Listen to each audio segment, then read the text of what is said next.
Hello. Ahoy! Welcome to Bottom of the Stream, episode 3. Episode 3. 3 episodes in. How do you think it's going so far?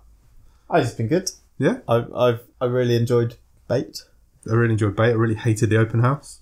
but I kind of enjoyed the experience of the open house, even though I hated the film. Yeah, I'd agree with that. So, Bottom of the Stream is a new podcast dealing with things that people and nobody are talking about on Netflix. How many things are on Netflix? So we've watched 3 things so far. There's not as many as you'd think. There's, I believe, just under 6,000. Okay. Including TV shows and films.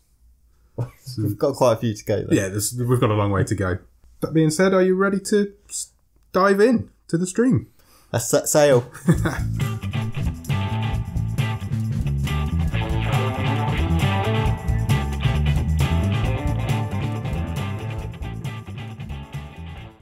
So yes, today we are talking about await further instructions. Yeah. So we've done an American film, We have. done an Australian film. You have. We're now doing a British film. A British film, a British Christmas film. Now, does this film settle the debate of Christmas films? Because there's a huge debate on Christmas films. This isn't a Christmas film. This isn't a Christmas film. This, in the same way that Die Hard isn't a Christmas film. Correct. Thank you. I'm glad we agree on that. Die Hard is not a Christmas film. It is a film set at Christmas. Die Hard came out in July. It's not a Christmas film. Exactly. Await Further Instruction is not a Christmas film. It is merely a film set at Christmas. Christmas is a plot device to get this family together. That's basically what it is. That's why it's a Christmas. That's what it is. So, as we always do now, this has become a tradition. What is your one-word review of Await Further Instructions? I hadn't thought about it. Licorice. Licorice? Yeah. Because it's all sorts. Well, partly. I think reasons will become clear at the end. I can't do one word. I've got to do 2 words. Go on. Batshit crazy. Is that? This, Oh yeah, that is 2. Oh. yeah, batshit's one word. Yeah. This film's fucking mental. There's no other way of describing it than insane. Yeah, it lurches from something to something else, Still doesn't it? Can't quite believe what my eyes saw when it watched it. So before we start talking about it, go and watch it. If you've not already seen it, go and watch it, and then come back to us, and we will start talking about it, because you're going to want to have seen this one before you hear us talking about it. Else you're going to think we're a pair of crazy idiots. Yeah, I think it would be really. I mean, it's always interesting to hear your feedback on what you think of these things, but in particular, it would be good to read some comments on about this one. Definitely, this is. I can't put over enough how mental this film is. I really can't. So shall I set up? If you could, yeah. The premise. So we are joining this family on Christmas Eve. Our lead character is Nick, played by Sam Gissons, and he is bringing his girlfriend home for Christmas. His girlfriend Angie, played by Nerja Naik. Nerja Naik. I'm going to go with that. I will agree with you there. So this will come into the plot. Nick is bringing his Indian girlfriend I think that's fair back to his very traditional, very white, quite racist family. Yeah, white, middle class, racist family. The family that's bringing them back to our mum, dad, granddad, and sister's boyfriend. Correct. So, it's mum and dad's house. Granddad, I believe, lives with them. That's kind of what I that's implied, I think. Granddad played by David Bradley. Yes. Who is a massive name to get in a film like this. Filch from Harry Potter. Yeah, he's been in everything you can possibly think Doctor Who. He's been in Doctor Who. Yeah, he's been in Doctor Who. He's been in all sorts of things. He's in that new thing with Ricky Gervais, which is right at the top of the stream this week. Yes, Afterlife. Afterlife with Ricky Gervais is in that. That's as top of the stream as it gets. We're nowhere near that. We're right down the bottom. Yeah, there's nowhere that qualifies for being reviewed on this show.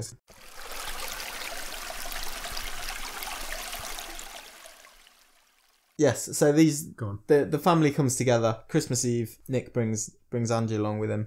It's instantly obvious that he has issues with his dad.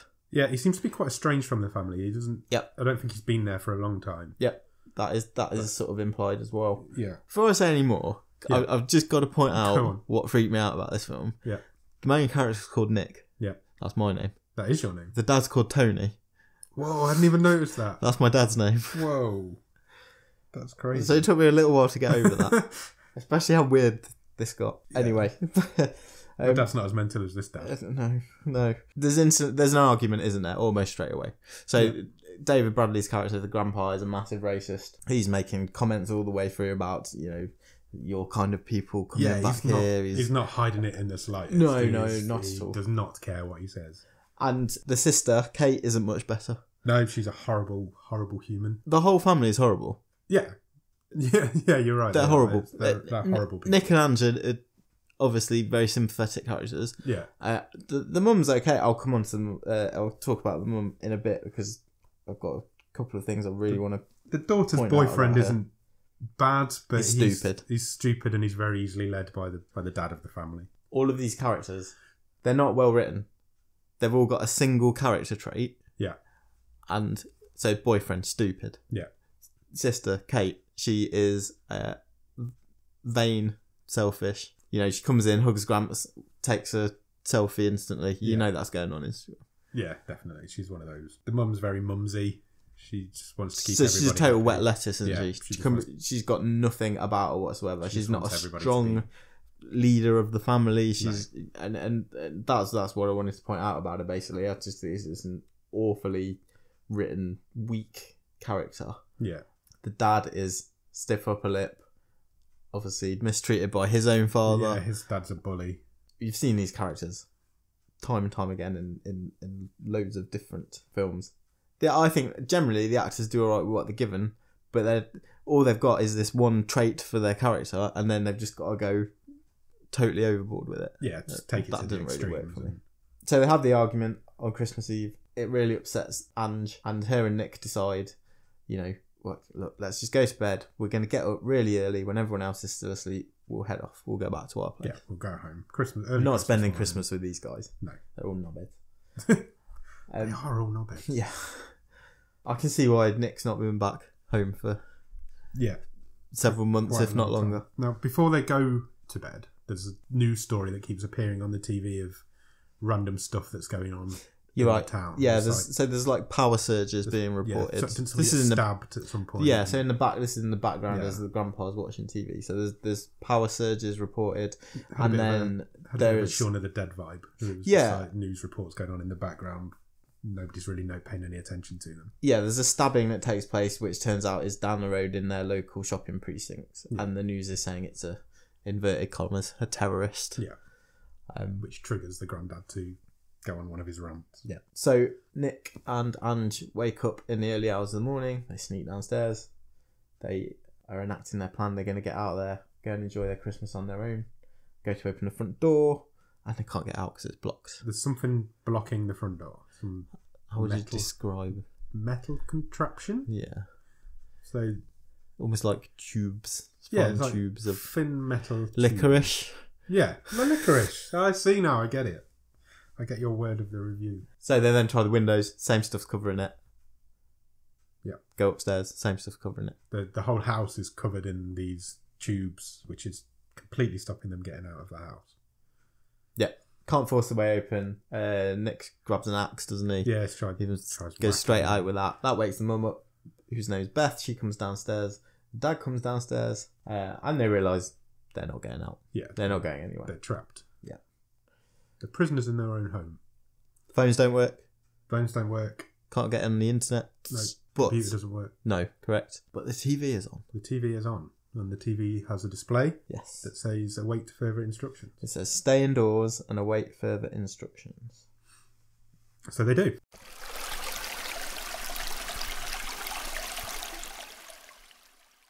So the dad at this point feels like that this is a government message. Yes. That they've taken over the airwaves and something has happened in the world that requires everybody to stay indoors and watch TV. Yes, they're basically, there's been some sort of attack and everyone's on lockdown, that they're basically, they think they're in quarantine. Yeah. Which I think is a fair assumption to make at this point. If this happened to you, you would probably be thinking the same thing. It's the logical conclusion to jump to, I think. I suppose so, yeah. in an illogical situation, it is the logical conclusion. Things don't go well for the dad in this film, Tony. No. But straight away, even before shit started to go down, he sort of takes Scott, so Kate's boyfriend, aside, and he basically gears him up for this. You stick with me. Whatever I need you to back me up. and he wants to sort of take charge and show he's the leader of this family, which I don't think he's ever been able to do with his own dad, who still sort of verbally abuses him, even though he's this little old man sitting in his armchair. He had a nickname for him. What was the nickname? Squelcher. Squelcher. Called him Squelcher, which is a great nickname. Because he pissed the bed when he was young. So what are you going to do? It's Christmas Day. They've got all the food in the house. They might as well have a Christmas. Sit down and have Christmas dinner. What else are you going to do when your house is wrapped in licorice? Yeah. And this was my favourite bit in the whole film. Okay. So they get into another argument while they're having Christmas dinner. Like, you remember what David Bradley's character says? So he starts having an argument with Nick. Yeah. And he says, this. So he's talking about Angie. He says, your girlfriend's got you wrapped around her little finger. I can tell you're completely cunt struck. That finished. Yeah. I was gone. I was laughing for a couple of minutes. I'd never heard that before. I've never heard that one before. It was just out of nowhere. Absolutely out of nowhere. Apologies for the C-bomb, but it was a quote. It's fine. I'm not going to blank it out. It's too much work. So they're about to tuck into their pigs in blankets. Yep. Message on the TV. Oh yeah, it changes. All your food is contaminated. Yeah. Wow. Eat nothing. That's quite a threatening thing to get on your TV as you're about to sit down and eat Christmas dinner. So at this point, I'm thinking, this is interesting. Yeah. This I was all in on this point. This is intriguing. This is something really, what's this film going to try and say about the power of media and the TV and the, it being a new god or whatever, a religion type thing. And I was really intrigued to see where this would go. And the messages go on from there. So they chuck all the food away. Yeah. They're then told to decontaminate themselves and wash themselves in bleach. Bleach, yeah, use bleach. So there's a bit of reluctance to do that. Obviously, it's weird. Yeah, but they all go with it. They all do it. They start bleaching each other. You pay good money for that in some establishments. Yeah, David Bradley sits on the toilet and bleaches his balls. Yeah. That's an interesting... I wonder when he read that script what he thought. I was in Harry Potter, now I'm bleaching my balls. Yeah, bottom of his stream. But then things go up a level. So the next message... before the next message turns up, a package falls down the chimney. Oh, yeah. And it's 6 unmarked, unsterilised syringes filled with something. Angie's a nurse, so she's very reluctant at this point to go anywhere near them. She is. As would anyone who, with a vague knowledge of hygiene, blood diseases, and... You don't even have to have a knowledge of that. You just know that unsterilised, unclean needles are bad for you. The message on the TV then reads, use trial vaccination kits. The atmosphere is polluted. This was quite a good scene, actually. It was, yeah. And it's probably the best acting as so far there was in the film. So it's this debate about... Do we do it? Because you can imagine, this is the sort of thing I find creepy. Yeah. Not that it's a realistic thing, but you can, so the dad injects himself. Straight in, yeah. He's not, no questions. He's convinced the government behind this. And he's going to obey exactly what's on that TV. Yeah. They then actually do sterilise the rest of them, boil some water. And Scott, because he's been told to follow the dad, so he injects himself. Gramps does it. Mum, a bit more reluctantly. Kate, very reluctantly. Yeah.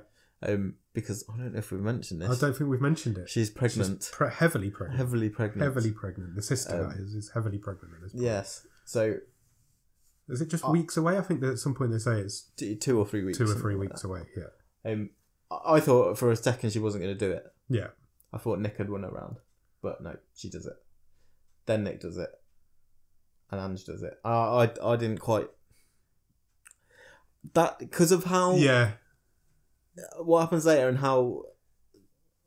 Not obstructive, but how... Against, this argument between the family, I thought they folded a bit quickly. Yeah, they did. That didn't quite sit right with me. David Bradley, so Gramps, he immediately... Terrifyingly... starts convulsing, spews up a load of blood. Black, tarry liquids. And he's gone. He's done. dead. He's done. He's out of here. That's the end of his film. He's dead. You've got to bleach your balls, but then you can die in the next scene. It's fine. Yeah. That introduces all sorts of panic, obviously. Yeah, obviously everybody goes crazy because they've all just injected themselves with the same serum. But Tony, the dad, he's stoic and he says, I think that we've injected ourselves and we're safe, and he's old. He was an acceptable loss. This character is really interesting, but not necessarily in a good way. Yeah, because he was that blinded and following the messages on this TV. It didn't. Again, I'm not looking for realism here, but he didn't feel like a real. Yeah, I know what you mean. Person. It was doing whatever that TV told him to do at this point. He would have done it. Yeah, and it was like straight away. He was at that character arc. He was at 11. Yeah. On a scale of 1 to 10, he was at 11. Yeah. From the start, and it almost felt like it was a parody character at points, and that didn't quite work with the tone. Yeah, I think you're right. I think he came across almost like a politician type. No matter what my party's telling me to do, I'm going to do it. It was a very weak-willed man, but also. But there was no development. It was straight in. He was instantly going to do whatever the TV told him to. And that kind of ties into what I was saying earlier. It feels like they were given these characters, their characters, because they are underwritten. It's just, well, this is the trait of your character. Yeah, he's stubborn and he's going to do it. And that was it. Yeah. There was no nuances to any of these. No, not really. Everybody had their own position and they were sticking by it. Even Angie, to an extent where she was completely opposite. She was completely the opposite. She was going to do she wasn't going to do whatever the TV told him to do. And these I think, in comparison to what we've seen in the couple of episodes we've done before with the other films, these were probably the best actors that we've seen. Yeah. But the dialogue was bollocks in this film. It was really badly written. There's a good idea in this film, and we'll talk about how the plot develops, but the dialogue was shit. Yeah, well, it was a great premise written badly. I think is how you'd describe it. Scott, so he gathers up the syringes that he's told to. The TV tells him to post them back through. There's like this slot, isn't there, in the licorice? Slot near the letterbox. Put the syringe, return the syringes. So he does that. He can't help sort of getting his fingers in the licorice vagina. That's kind of what it looks like, isn't it? I've never thought I'd hear you say the word licorice vagina. But yeah, it does. It's exactly what it looks like. So he puts his fingers in and snap, they're gone. They're gone. He's lost 3 fingers. Literally cut straight off. There's no which is very much the start of his downward spiral. In other words, don't try and get out of the slot because we're going to chop your fingers off if you do. Yes. So quite a bit of time has passed by this because one of the characters, sorry, I'm not sure which character it is. One of them says, "Oh, what a way to spend your Boxing Day." So we've now been trapped in there for over 24 hours. Am I wrong, or was there a warning on the TV when he put his hand through the letterbox? Yeah, I've got that. So it did say access slot contamination. Yeah. So, i.e., don't shove anything in the hole. So basically, we know now. Good advice. They're being monitored completely. Yes. There's a sentient being behind this somewhere. So the next message says, if one of your number is infected, isolate them. Yeah, it doesn't tell them which one. No. So it instantly remind me of The Thing, that classic Kurt Russell film, John Carpenter in the 80s. Yeah, there's no nuance and again in trying to work out who it is. No, it's immediately we're putting the Indian girl in the bathroom. We're gonna isolate her in the bathroom. Obviously, Nick's. Was she in the bathroom? Yeah, I think. No, it was a spare room. It was a spare bedroom because she finds a TV later on. So they've already wrapped up Gramps. They've stuck him in there, so they bung her in there as well with him. There's no debate. It's her straight away. Yeah, because Nick's are not happy about it, but complete racists. Yeah, basically, they're middle class British racists. Nick and Ange form a plan, so they're obviously still talking to each other sort of through the door. So he waits till everyone goes to sleep, and he goes and turns off the TV. Yes, which I'm still on board at this point. I'm not sure where this is going, but it's intriguing. Yeah, go for it. Again, within the confines of this film, that's a logical thing to do. Yes. That's the plot. It's going. We're going somewhere there. So he turns off the TV. He meets his sister on the stairs. She goes upstairs. She says something like, "I've got to go to the toilet before I start gushing everywhere." Otherwise, an unnecessary use of the word gush, to be honest. There's never a good reason to use the word gush. So he takes the opportunity to unplug the TV And that's when an alarm starts going off straight away. Brings everyone back out of bed downstairs. Obviously, the dad's going, oh, what are you doing? What are you doing? This is our only lifeline. Plugs the TV back in, and it says, warning, interrupting emergency signal puts lives at risk. So things get physical here. So Scott and Nick get into a brawl. They brawl sort of halfway up the stairs, then they get to the top of the stairs. Dad's getting involved. Everybody's getting involved trying to break it up. Kate's getting involved trying to break them up. And, she gets kind of elbowed / shouldered out of the middle of this brawl between Scott and Nick. She takes a tumble over the banister. She takes a real bad bump. She hits the deck, doesn't she? She hits the deck hard. Snaps a leg. Snaps a leg in half. Bone through the skin. Bone through shin. It's not good when you're pregnant. No.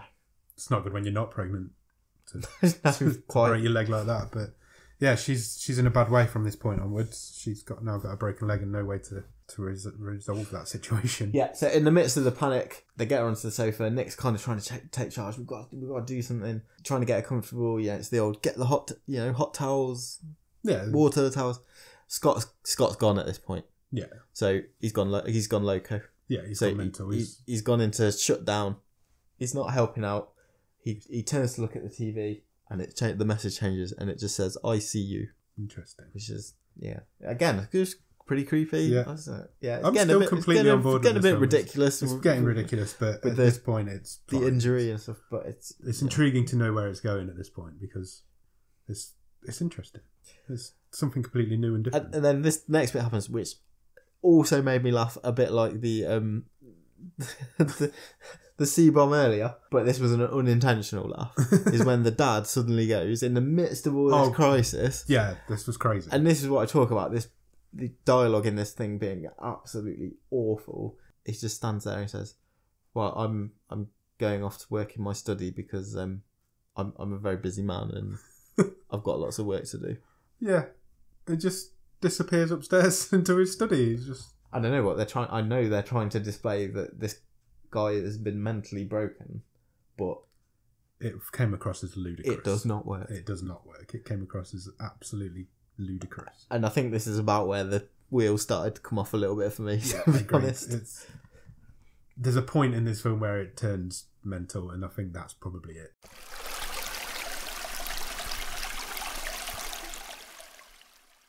So the mother, she suddenly pops back up. She decides she's going to talk directly to the TV. She breaks down. Which again, I've not really got a problem with. The TV's proven to please help us. My daughter's pregnant. She's hurt herself. Please send help. There's obviously somebody watching them and communicating with them via the TV. So it's not a mental thing to do. Is talk to the TV. Somebody's obviously listening. Nick goes back up to Angie and describes sort of what his sister's leg looks like, and she instantly says, "Wow, sounds like she's got sepsis." Ooh. Nasty. So Kate, it's not looking good for Kate. So as things calm down again, Nick decides, I've got to look see if there's a way out. Yeah. So he goes up into the loft, pulls back the sort of felt. The licorice is still there. Again, it's another thing. I think you would do it. I think you starts tearing the house apart. He's the only one who's doing trying to get out something. Yeah. He's not gone to bits. He's at least he's trying to. I thought he was pretty good in this film. I agree. Sam Gittins, I'm not familiar with him before, but he did a good job in this film.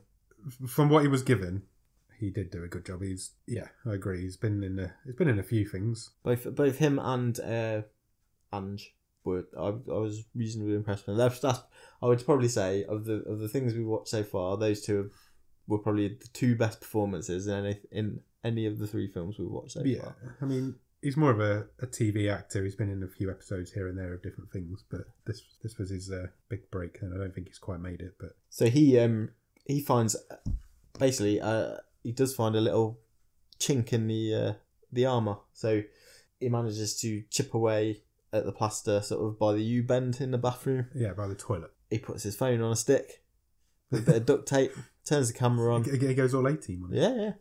Yeah. Manages to get it through the wall.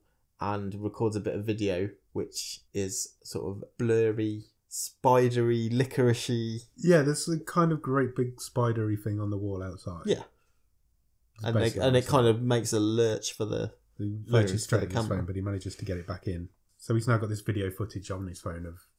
But breaching the perimeter. The house. sets off the alarm again. Yeah. A message on the TV which says, "Survivor must not breach perimeter," which obviously that's what brings the dad back out of the study. Yeah. He again goes to town on Nick. They get in a fist fight. This time, Scott and Tony subdue Nick, tie him up in the study, and for the second time in 3 films, we've got a torture scene on our hands. It's becoming a recurring theme in our quest to find these hidden gems. Yeah, so the message again changes on the screen to it says extract information from sleeper agent. So yeah, you've now got this point where Tony, the dad, is torturing his own son. Yeah. And is asking him questions like, how long have you been in the cell? And he still thinks there's some sort of terrorist thing going on. Completely turned himself against his own son. Just as he's about to take his son's eye out with a screwdriver, the mother screams, and it turns out Kate's died. So the sepsis did not hang around. So she is dead. She's still pregnant. Now it goes batshit crazy. Yes. This is the point now where it goes mental.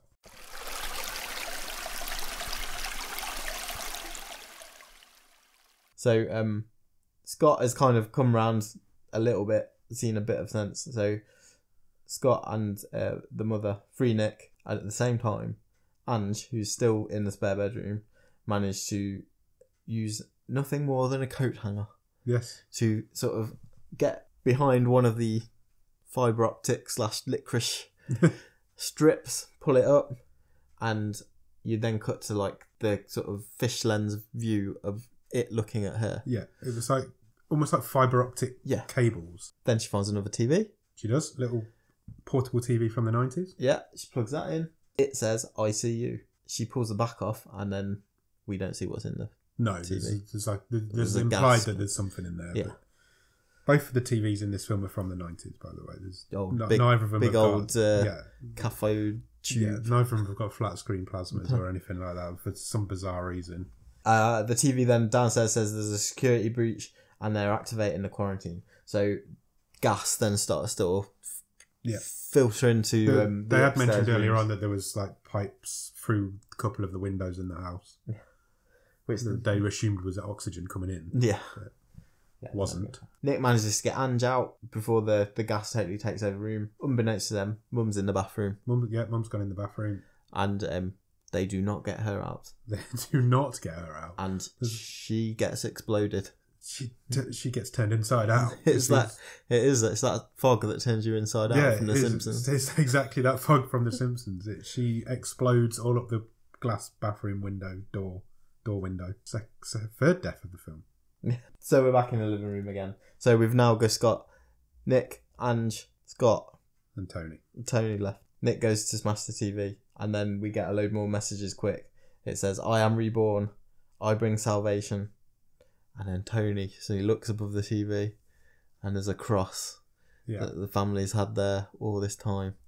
And he obviously jumps to the conclusion that the TV might... I can't believe you're going to say this, but you're going to might be indicating the second coming of Jesus. At Christmas. Yeah. They turn around, and Scott notices that Kate's stomach moves. Oh my god. The baby is still alive in the dead mother. And it's a Jesus baby.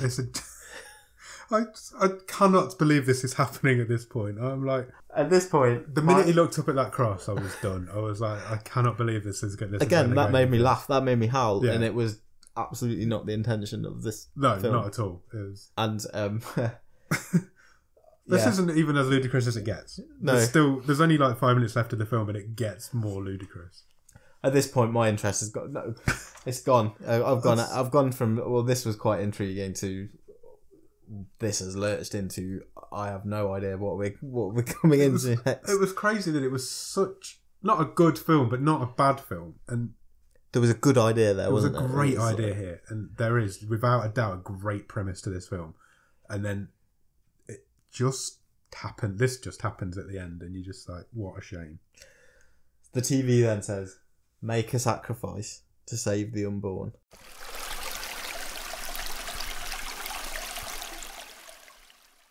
Dad goes for Ange again because he's still racist. They get into a scrap.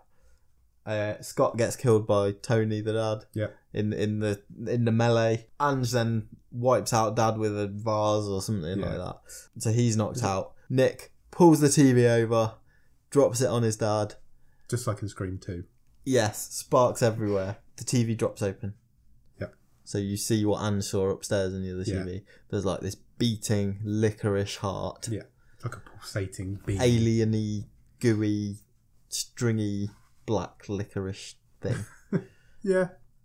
This is happening. Go on. That starts coming out the TV. Meanwhile, all the covering of the house starts winding its way around. So this covering that's been keeping them in all this time suddenly is like alive. It's like tentacles now. Yeah, basically. Yeah, it's like it's supposed to be the wires, isn't it? Yeah, but it's the electricity's taken over the world. Yeah.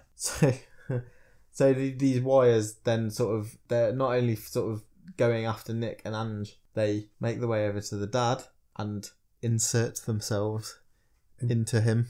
Yeah. And you end up having this reanimated licorice dad. I can't believe this is happening.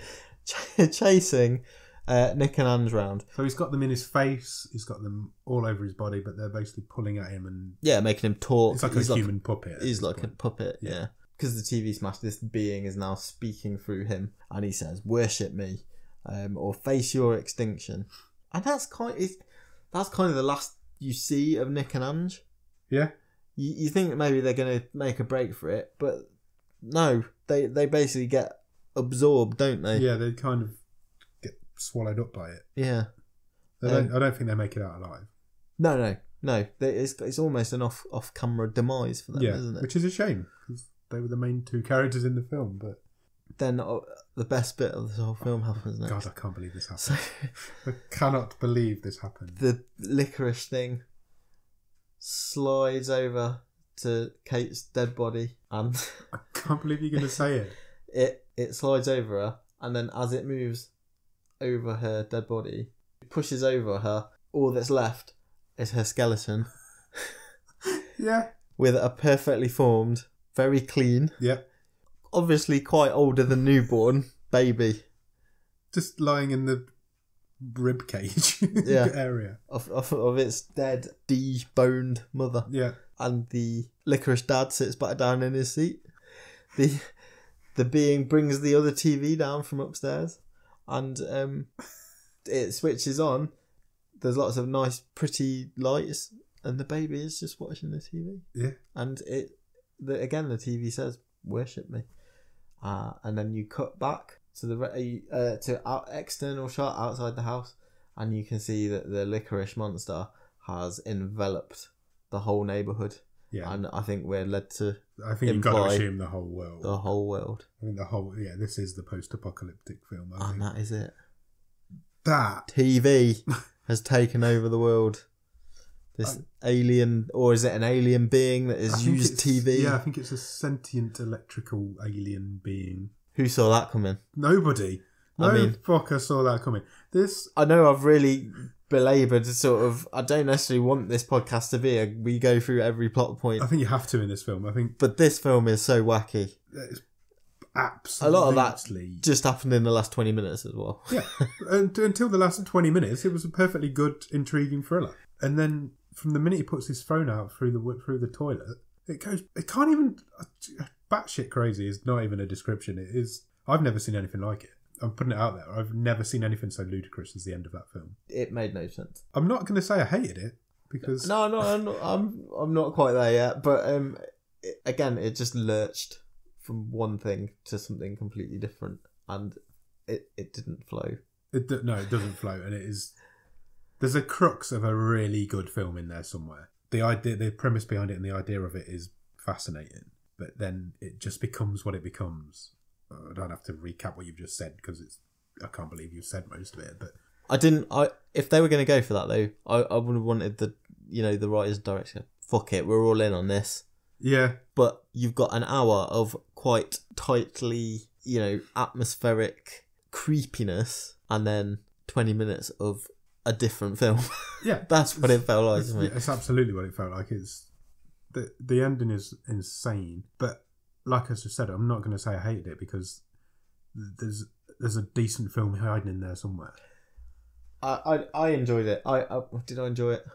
Yeah, I think you can say I know you I enjoyed did enjoy it. I enjoyed it because this was nothing like what I would have expected. No, that was not completely not what I was expecting. And it's good to be surprised. Yeah, definitely.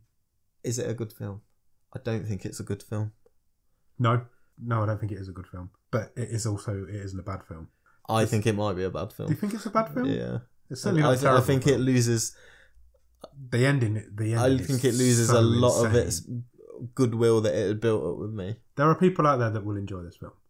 Oh, yeah. There are definitely people out there that would enjoy this film. Is there anybody you know that would enjoy this film? You. Other than me?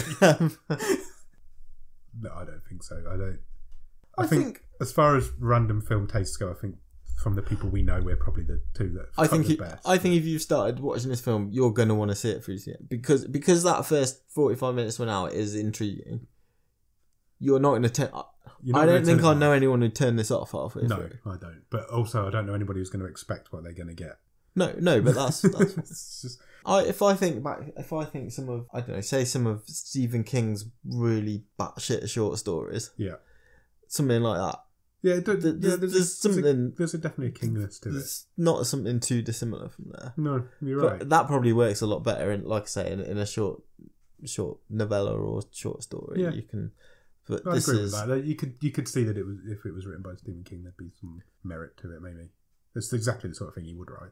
But this is it's just, for me, it just lurched too much, and there was too many. I've sort of mentioned there was too many unintentional laughs that took me out of the tenseness that it had built up at various points. And I know it does sound too picky, but that because they took me out of those points several times in this film. It happened 3 or 4 times. That's why I don't think it's a good film.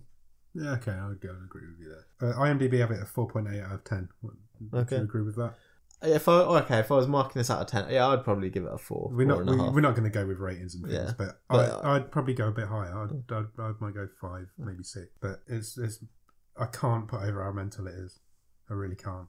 You're going to talk about it. If you're watching this with a few mates or whatever, you're going to be talking about it for half an hour afterwards. This episode of this podcast is going to be the longest one we've done so far by a good 15 minutes. I'm sure of it. So I think I would say check it out because it's weird and different. Yeah, definitely. If you've got to this point in the podcast, you've probably already seen it at this point. So let us know what you thought of it. I'm still completely open-minded by it.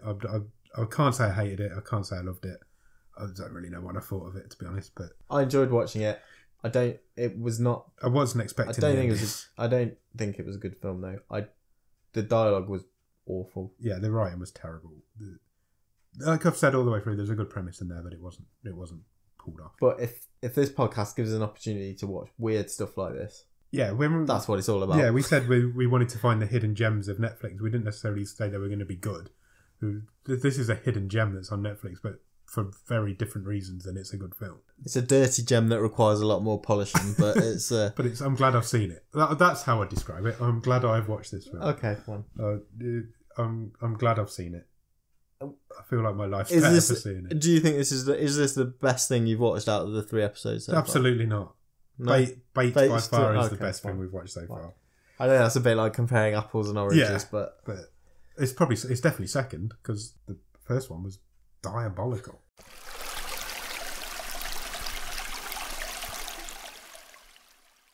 Okay, so that was await further instructions. Are we ready to pick next week's film? Yes. Yeah, are we ready? 100%. So I've got the app again because we got rid of the box. There's still... I haven't had anything since last week, have you? No. So I think our 20-odd or high 20s is enough for fine.